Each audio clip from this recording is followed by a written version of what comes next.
Hey everybody, welcome you all to mission competition. मैं राहुल गुप्ता सभी का स्वागत करता हूं। तो गाइज, आज का वीडियो काफी इंपॉर्टेंट होने वाला है क्योंकि देखिए 3.5 से 4 महीने का समय रह गया है और इस 3.5 से 4 महीने के समय में आपके लिए या तो आइदर मेक इट और आइदर लूज इट, ये वाली बात है। या तो आप करके निकल जाओ या तो फिर यहीं पे छोड़ दो, ऐसी वाली बात है। देखिए, जो करने वाले बच्चे वो कर रहे हैं और आपके पास भी अभी मौका है। इसको आप एक बोलते हो, अंग्रेजी में एक कहावत है, ब्लेसिंग इन डिस्गाइज, कि मतलब आप बोलते हैं ना, मतलब चाह रहे थे, आप ये विश कर रहे थे कि काश तुरंत डेट ना आए, हमको थोड़ा सा समय मिल जाए, मतलब हमको डेट पता चल जाए और डेट पता चलने के बाद भी हमको थोड़ा सा ज्यादा समय मिल जाए तो उस बीच में हम तैयारी कर लेंगे। तो यही वाली बात है, आपको समय ठीक ठाक मिल गया है। अगर अगर जो 5 दिसंबर का जो डेट शेड्यूल्ड हुआ है, जो फिक्स हुआ है, अगर ये ऑफिशियल रहा, फिलहाल तो अभी तक कोई ऑफिशियल ऑथेंटिक न्यूज वेबसाइट पे नहीं आई है, लेकिन अगर ये ऑफिशियल रहा, इसको अगर हम मान के चलते हैं तो 3.5 से 4 महीने यहां से भी आपके पास है। और इसको आप कैसे यूटिलाइज करेंगे बेस्ट वे में आपको बताऊंगा। देखिए, आज का जो आपने टाइटल थंबनेल देखा है, 3 वेज टू क्रैक बिहार दरोगा प्री, मतलब ये मैं यहाँ पे बात करूंगा 3 वेज, अलग अलग तरीके नहीं है, मतलब ये 3 तरीकों को फॉलो करके आप डेफिनेटली इस बिहार दरोगा एग्जाम को क्रैक कर सकते हैं। तो आइए इसको हम स्टार्ट करते हैं और समझते हैं कि इसको करना क्या है। देखिए, सबसे पहला जो तरीका है, सबसे पहला आपको सिलेबस समझना होगा। आप भेड़ चाल में ना चलें, ठीक है, कि हाँ जीएस वो पढ़ रहा है, मेरा एक फ्रेंड है वो जीएस पढ़ रहा है फलाने बुक से, हम भी जीएस पढ़ेंगे पढ़ेंगे पढ़ेंगे। अरे भाई साहब, सिर्फ जीएस ही नहीं है, जीएस तो है इंपॉर्टेंट, जीएस के अलावा इसमें 7 और भी सब्जेक्ट हैं। सबसे पहले मैं आपको सब्जेक्ट का डिटेल देता हूं कि किस किस सेक्टर से, किस किस पोर्शन से कौन कौन सा कितना कितना क्वेश्चंस आता है। देखिए, सबसे पहले तो हिस्ट्री का पोर्शन पकड़ लीजिए। इसमें जो हिस्ट्री का जो वेटेज है, देखिए 18 से 22 क्वेश्चन के आसपास ये हिस्ट्री का वेटेज होता है। सोचिए कितना बड़ा मार्जिन है इसमें, ठीक है। पॉलिटी में वो अप्रॉक्सीमेटली 12 से 15 क्वेश्चंस पूछे जाते हैं। ये प्रीवियस ईयर के पेपर के हिसाब से एनालिसिस आपको बताया जा रहा है, ठीक है। ज्योग्राफी देखिए 8 से 10 क्वेश्चन ज्योग्राफी से आते हैं। करंट अफेयर्स बहुत हैवी वेटेज रखता है, 22 से 27 क्वेश्चन। इसको आप +3 भी कर सकते हैं या -3 भी कर सकते हैं, ठीक है। इसको आप प्लस और -3 में ले जा सकते हैं, यानी कि 25 भी हो सकता है, 30 भी हो सकता है, ठीक। चलिए, साइंस देखिए 15 से 20 क्वेश्चन, अगेन साइंस जो है बहुत मेजर फैक्टर आ जाता है। इकोनॉमिक्स 3 से 5 क्वेश्चन है। बिहार स्पेशल देखिए 5 से 7 क्वेश्चन होता है बिहार स्पेशल, तो ये भी ठीक ठाक वेटेज रखता है और मैथ्स का 5 क्वेश्चन ये फिक्स होता है। अब देखिए, यहां पे जो इंपॉर्टेंट सब्जेक्ट्स कौन कौन से हैं, इसको पहले सबसे पहले सॉर्ट आउट कीजिए। पढ़ना कैसे ये समझिए। एक इंपॉर्टेंट आपके लिए क्या है, हिस्ट्री है। हिस्ट्री के बाद क्या है, हिस्ट्री के बाद आप पॉलिटी भी इंपॉर्टेंट में रखना ही है इंपॉर्टेंट, क्योंकि 12 से 15 क्वेश्चन का वेटेज है। इसके बाद जो हमारा इंपॉर्टेंट सेक्शन है क्या है, तो इंपॉर्टेंट सेक्शन में हमारा करंट अफेयर्स आ गया, ठीक है, जो कि बहुत मेजर इफेक्ट डालता है। 25 से 30 क्वेश्चन, 28 क्वेश्चन के आसपास। फिर यहाँ पे हमारा साइंस है और इसके बाद आप अगर थोड़ा सा और वेटेज दीजिएगा तो बिहार स्पेशल कर दीजिएगा, ठीक है।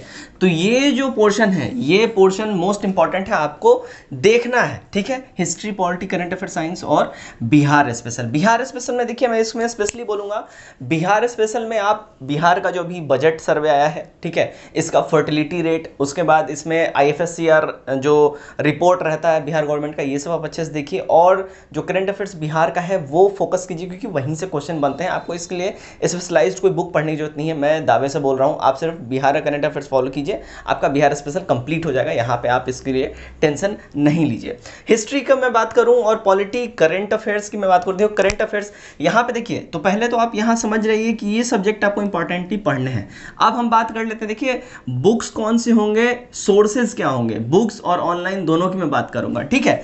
तो बुक्स में अगर मैं बात करूं तो बुक्स में आप लूसेंट और क्राउन, ये 2 बुक मैं आपको बोलूंगा प्रेफर कीजिए। ये दोनों बुक आपके पास होनी चाहिए। मैं इसलिए बोल रहा हूं क्योंकि क्राउन में एक ऐसा वेटेज क्राउन दे देता है कि आपको जब भी आप कुछ पर्टिकुलर टॉपिक पढ़ रहे हैं, सब्जेक्ट चैप्टर पढ़ रहे हैं, एज एग्जाम्पल आप बुद्ध काल पढ़ रहे हैं क्राउन से, तो इसमें लूसेंट के बनिस्पत 20 से 25% जो है फैक्ट्स नहीं जाता है, लेकिन इसमें क्या है कि आपको प्रॉपरली थॉरेटिकली एक सब्जेक्टिव यहाँ पे एक हाइट दे देता है। मतलब यहाँ पे आपको डिटेल जो है ना लूसेंट्स थोड़ा ज़्यादा आपको देखने मिल जाते हैं। तो जब आप इन दोनों को कंबाइंड रूप से जब पढ़ेंगे ना, तो आपका जो लेवल ऑफ जो नॉलेज है वो यहाँ से इंक्रीज होकर यहाँ से जाएगा। मतलब लूसेंट का एक नॉलेज, देखिए लूसेंट का नॉलेज क्या है, फैक्चुअल नॉलेज है। फैक्चुअल नॉलेज के अलावा अगर आपको उसकी पृष्ठभूमि भी पता हो, बैकग्राउंड भी पता हो उस टॉपिक का, तो आप ज़्यादा अच्छा उसमें स्कोर करेंगे। क्योंकि अब ऐसा एग्जाम हो रहा है कि क्वेश्चन डेप्थ से घुस के पूछने लगे हैं, अंदर से पूछने लगे, तो उसके लिए आपको बैकग्राउंड नॉलेज रखने की जरूरत है। तो हिस्ट्री तो आप समझ के कैसे करना है। अब अभी ये सिर्फ पहला तरीके की बात हो रही है, इसमें हम बात कर रहे हैं। पॉलिटी भी आपको वहीं से देखना है, क्राउन से और लूसेंट से। पॉलिटी भी आपको यहीं से समाप्त करना है, ठीक है। मैं बताऊंगा कैसे करना है, बस आप वीडियो आगे देखते रहिए, स्किप नहीं कीजिए। करंट अफेयर्स की मैं बात करूँ तो करंट अफेयर्स में बोलूंगा आप 2 बुक फॉलो कीजिए। पहला है स्पीडी करंट अफेयर्स, ठीक है। देखिए ये अभी वार्षिकांक है, और अभी आया है इरूटीरिया करंट अफेयर्स, ये अर्धवार्षिकांक है, ठीक है। स्पीडी का आप मंथली मैगजीन भी ले सकते हैं, आप पीडी को भी ले सकते हैं, लेकिन स्पीडी मैं इसलिए बोल रहा हूँ क्योंकि ये स्पीडी जो है ना करंट अफेयर्स का ये लूसेंट मैं इसको बोलता हूँ, ठीक है। बहुत ज़्यादा पतली सी किताब, लेकिन फैक्ट्स में भर भर के हैं। तो इसमें आप स्पीडी का पीछे से वन लाइनर और जो एमसीक्यू है इसको अच्छे से खींचिए, और इरूटीरिया किताब को अच्छे से चाट जाइए। इन दोनों का आप जब समन्वय रखिएगा बहुत फायदा आपको होगा। और ओवर द पीरियड इसको जितना ज़्यादा हो मल्टीपल रिवीजन कीजिए, ठीक है। पहला तो ये हो गया। इसमें देखिए, इसमें एक और सोर्स मैं ऐड करूंगा करंट अफेयर्स में, खास करके आपको इसमें ऑनलाइन सोर्स का भी हेल्प लेना है। ऑनलाइन सोर्स का क्यों, देखिए ये तो वार्षिकांक और अर्धवार्षिकांक है, लेकिन हर रोज करंट अफेयर्स बन रहे हैं, बहुत कुछ इसमें छूट भी जाता है। तो आप ऑनलाइन किसी भी चैनल का, जिस चैनल में मंथली करंट अफेयर्स आते हैं उनको भी फॉलो कीजिए, और ज़्यादा से ज़्यादा करंट अफेयर का एमसीक्यू लगाइए, क्योंकि आपको अपर हैंड करंट अफेयर्स ही देगा, क्योंकि इसमें 25 से 30 क्वेश्चन आ रहे हैं। अपर हैंड आपको करंट अफेयर्स ही दिलाएगा, इसके बाद ही दूसरा सब्जेक्ट को आप वरीयता दीजिए, सबसे पहले करंट अफेयर्स ही दीजिए। तो करंट अफेयर्स के लिए आप 2 बुक मैंने आपको बताया वो कीजिए, और ऑनलाइन का सोर्स का सहारा लीजिए, ठीक है। हिस्ट्री और पॉलिटी देखिए, आपको सबसे पहले तो 5 से 6 घंटे का अपना शेड्यूल बना लीजिए कि आपको 5 से 6 घंटे पढ़ने हैं, ठीक है। उसमें आप हिस्ट्री का एसेंट, मिडाइवल, मॉडर्न, ये तीनों सेक्शन से एक एक टॉपिक उठाइए, एक चैप्टर उठाइए और पढ़िए। उसके बाद पॉलिटी से एक चैप्टर उठाइए। उसके बाद आप जो है ज्योग्राफी, खासकर आप फोकस कीजिए इंडियन ज्योग्राफी पे, उस पर अच्छे से फोकस कीजिए, उसका एक टॉपिक उठाइए, पढ़िए। और इंटरनेशनल टॉपिक से दर्रे हो गए, डैम्स हो गए, झील हो गए, है ना, ये सब वेटलैंड्स कहाँ कहाँ है, किस शहर में घास के मैदान को क्या बोलते हैं, ये सब अच्छे से आप देखिए। तो ये इंपॉर्टेंट टॉपिक्स है, इसको आपको करना है। तो यहाँ पे ये हमने बात किया पहले तरीके का, फर्स्ट वे का। तो फर्स्ट वे में आप बुक्स भी प्रेफर कर सकते हैं, और हिस्ट्री और किसी भी सब्जेक्ट के लिए आप ऑनलाइन भी जा सकते हैं। जो भी चैनल बेस्ट आपको दिखे, आपके नज़र में जो बेस्ट हो, जिनका कंटेंट बढ़िया है, जो कि आपको अच्छा लगे, उनको आप फॉलो कर सकते हैं। ऑनलाइन मतलब यूट्यूब है, गूगल है, इसका भी सहारा आपको लेना है। बुक के ऊपर अभी रहिए, लेकिन बुक के साथ साथ बुक में अगर आपको कुछ दिक्कत होता है, कुछ बुक में अगर आपको ऐसा प्रॉब्लम हो या शक हो कि नहीं बुक में ये वाला फैक्ट हमको लग रहा हो कुछ उटपटांग है, आप क्रॉस वेरिफिकेशन डेफिनेटली कीजिए ऑनलाइन, ठीक है। चलिए, एक तो यहाँ पे ये हो गया। दूसरी चीज, आप दूसरा रास्ता की बात करते हैं, दूसरा तरीका, दूसरा वे क्या है। दूसरा वे है, मैंने यहाँ लिखा है कॉन्टिन्यूटी। देखिए कॉन्टिन्यूटी मतलब क्या, कॉन्टिन्यूटी का मतलब ये है, देखिए आपको मैंने ये तरीका बता दिया, ऐसे से ये सब कुछ पढ़ना है, आपने इसको फॉलो किया, रिजिडली फॉलो किया, है ना, और एक बार पढ़ के आपने बोला अच्छा यार सुकून मिल गया, कितने मेहनत से हमने कंप्लीट किया है। ब्रदर, आपने नो डाउट बहुत मेहनत किया है। मेहनत करने के बाद ही आप रोजाना का 5-6 घंटे इसमें इन्वेस्ट कर रहे हो, तब जाके आप महीने दिन में 30-35 दिन 40 दिन में आप जाके ये सिलेबस, ये वाली जो पोर्शन है ये कंप्लीट कीजिएगा। लेकिन सिर्फ 30-35 दिन जो आपने एफर्ट लगाया है, क्या ये इनफ है?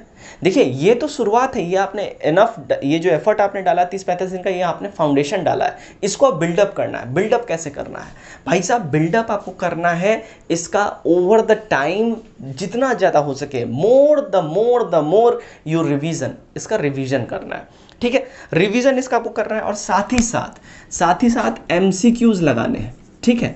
एमसीक्यूज आपको लगाने हैं, साथ ही साथ जितने भी यहाँ पे आपको सब्जेक्ट दिख रहे हैं, हिस्ट्री हो गया, पॉलिटी हो गया, करंट अफेयर्स हो गया, साइंस हो गया, बिहार स्पेशल, इन सब का एमसीक्यूज लगाना है। एमसीक्यूज के लिए आपको मैंने पहले ही बताया है, घटना चक्र लेके आइए, और घटना चक्र का एमसीक्यू आप लगाइए। पीसीएस वाली घटना चक्र लेके आइए, सब्जेक्टिव है ना, कंबाइंड मत लाइएगा, सब्जेक्टिव लेके आइए, वो लेके आइए, उसका एमसीक्यू लगाइए। टॉपिक वाइज है, सब्जेक्ट वाइज है, वो लगाइए, आपको बहुत ज़्यादा हेल्प मिलेगा। तो एमसीक्यू आपको बहुत ज़्यादा हेल्प करेगा। आपको रिवीजन भी करना है, एमसीक्यू भी लगाना है। सेकंड फेज में हम यहाँ पे आ गए हैं, आपको सेकंड फेज ही अच्छा करना है। पहला फेज आप सिर्फ लूसेंट पढ़िए, और साथ ही साथ आप क्राउन भी लेके आइए, वो भी पढ़िए। पहला फेज में आपको उसको अच्छे से पढ़ना है, थ्योरेटिकली पढ़ना है। दूसरे फेज में आप ज़्यादा से ज़्यादा दोनों रिवीजन भी कीजिए, लूसिड और क्राउन को, और साथ ही साथ एमसीक्यू भी लगाना है आपको। थर्ड फेज में जो हमारा आना है, यहीं पे मेक इट और ब्रेक इट का टाइम होता है। Be the best. Be the best का मतलब क्या है? देखिए, जब आपने 2 महीने इन्वेस्ट कर लिए हैं, ठीक है, 4 महीने का समय है आपके पास भाई साहब, ठीक है, 3.5 से 4 महीने मैं बोल रहा हूं, तो 3.5 महीना ही पकड़ लिए। 2 महीना आपने इसमें इन्वेस्ट किया रिवीजन और साथ ही साथ थ्योरेटिकल रीडिंग में, आपने 2 महीने इसमें इन्वेस्ट किया। अब टाइम आता है हीरो बनने का। हीरो कैसे बनना है? आपको अब कंटिन्यू प्रैक्टिस सेट लगाना है, ठीक है, प्रैक्टिस सेट अब आपको लगाना है। अब प्रैक्टिस सेट आपको एकदम ये सोच लीजिए कि जैसे आप हर रोज सुबह उठते ही चिल्लाते हो ना, मम्मी उठ गया यार, चाय दे दो 1 कप, बस वैसे ही एकदम नियम बना लीजिए कि सुबह उठना है और 1 कप चाय के साथ, जैसा आपका नियम है 1 कप चाय, वैसे ही एक प्रैक्टिस सेट हर रोज आपको लगाना है। ये बना लीजिए आप। जब ये चीज जब आप 45 डेज के लिए फॉलो करोगे, यानी 1.5 महीने के लिए जब फॉलो करोगे, आपका लेवल आगे कहाँ होगा आपको समझ में नहीं आ रहा है। 45 दिन 45 सेट, यानी कि 4500 MCQ आप लगाओगे। 4500 MCQ, आप समझ रहे हो। सिर्फ यहाँ प्रैक्टिस सेट लगाना नहीं है, प्रैक्टिस सेट का एनालिसिस करना है। जितने क्वेश्चन आपके रॉन्ग हो रहे हैं, उसका आपको बैकग्राउंड में, उसके पीछे बुक पेजेस पलट के अच्छे से उसका सारा का सारा डिटेल देखना है। उसमें उस डिटेल के साथ एडिशनल डिटेल भी होता है जिसको आपको अच्छे से पढ़ना है। वहीं आपको एक नेक्स्ट एज दिलाएगा एग्जाम में। तो गाइज, ये था 3 तरीका, 3 रास्ता, आप बिहार दरोगा का एग्जाम इस तरीके से निकाल सकते हो। वीडियो कैसा लगा कमेंट करके बताइए। कोई भी आपके क्वेरीज हैं नीचे कमेंट करके पूछिए, या तो साथ इंस्टाग्राम पे जुड़ सकते हैं, मुझे मैसेज कीजिए। इंस्टाग्राम का लिंक भी डिस्क्रिप्शन में दिया गया, आप वहाँ पर मेरे साथ इंस्टाग्राम पे जुड़ सके मुझे डायरेक्ट DM कर सकते हैं। देर सवेर मैं आंसर जरूर करूँगा, लेकिन करूँगा।